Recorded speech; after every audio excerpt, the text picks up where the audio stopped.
I know they said it might be cold in here, but ever since they said cameras and hooked me to a mic, I suddenly feel like I'm on fire.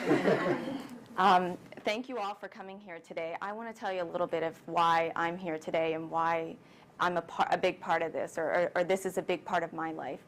In 2001, when we came here, we actually came at the end of the year, at the end of the baseball season. And then we went home and we came back, and it was the first time my husband and I had ever been separated for spring training, because the kids were old enough, they were in school now, that jumping up and leaving halfway through the school year was not an option anymore. So he went down to Tucson. And only about a week after he left, I had gone for another appointment, and the doctor was giving me the physical because I was a new patient. And he said, I don't like the spot on your back. I think you need to have it biopsied. And I said, well, I've been looking at it for 2 years. It hasn't changed. And he said, no, you're in Arizona, and it's a problem here. Now, my husband grew up here, but I grew up in Maryland. So he actually made the appointment. I went in, and on my lunch hour, I had no help. I had 3 kids, 5, 3, and 1. And I said, you have to cut it off now. I don't have any babysitting. I got a half-hour wait now. Will you please do it now? And he said yes, and he cut it off, and he handed me a piece of paper, and he said, in 10 days, I want you to call and punch in your Social Security number.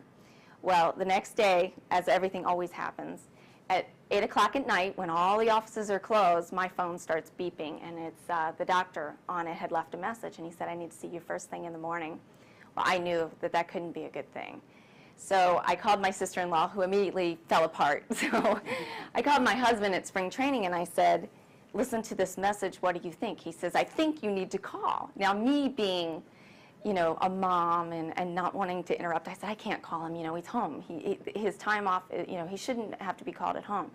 He said, give me the number, I'm calling him. So he called him, and when the doctor called me back instead of him, my heart sank, because I knew something wasn't right. I was fully expecting my husband to call me and say, oh, it's nothing, you know, he's just being cautious, he wants to explain it to you. And he said, you have stage 2 malignant melanoma, and this is what's going to happen. You're going to have a chest x-ray, you're going to have blood tests, where we need to see how far the cancer's spread, and then we need to take 6 inches out of your back.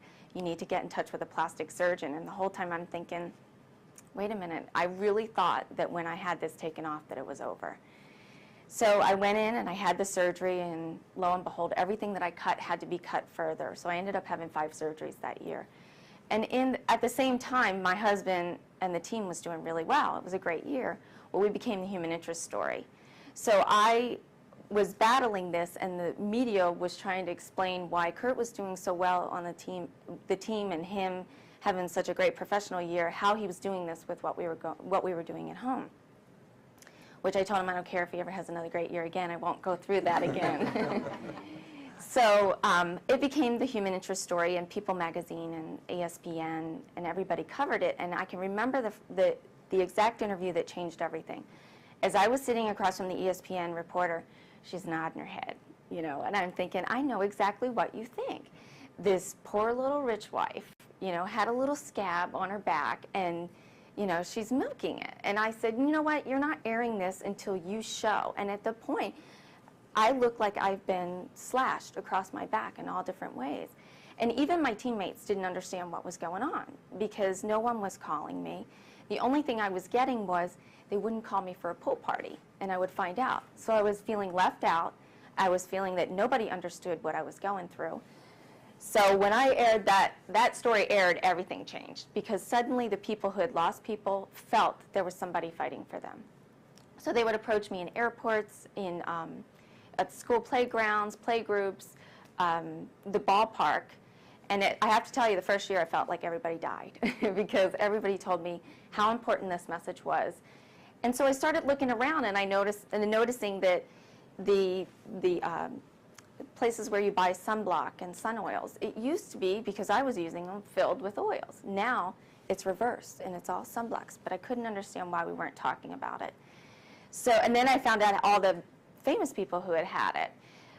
But what I think really changed my life is it's on Kurt's side of the family, it's on my side of the family. My children are 4 times likely to get this disease. So I went to their school. Now my kids go to public school, and they didn't have a shade covering over their playground. So I wanted to put that shade covering up. So I went in and I said, I want a shade covering up. What do I need to do? How much does it cost? That one shade covering cost $10,000 over the big playground. Now, I'm in a school district that could, more so afford it than other schools. And I started thinking, if this school can't afford it, how will any of the other schools in Arizona afford it? It's 115 degrees out there. It's hot on that equipment, but these kids are not being protected. So shade was developed. That's the fundraising of shade, is to get the schools to teach sun safety, and then we would help them put a shade covering over. The other part of shade was actually to show people how to live with it, and that there was sun protective clothing. I walked out of the doctor's office, and by chance he said to me, oh, by the way, we have a brochure. This is the sun protective clothing that we have, that people sell.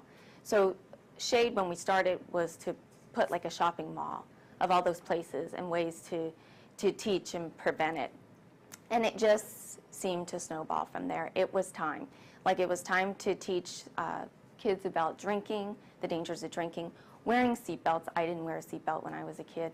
All those things, this is time. We know it's time. When there's 1 in every 5 children, that's just too high of a number. That's 5 kids from my children's classroom. How would I feel 20 years from now if I knew one of the children that my kids went to school with died from melanoma and I sat back and did nothing?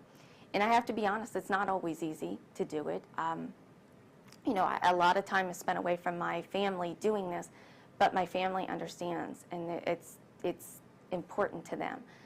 One of the great stories that I have about doing the shade thing is there was a little girl who came up to me, and her mom said, she's really embarrassed. She has no idea who your husband is, but she knows who you are.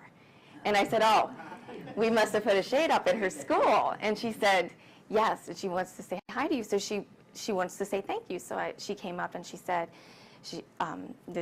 thank you very much. I asked her, do you know why I did it? And she said, how did she put it? You did it because you got skin cancer. And I told her, no, I had done it because I didn't want her to grow up and get skin cancer.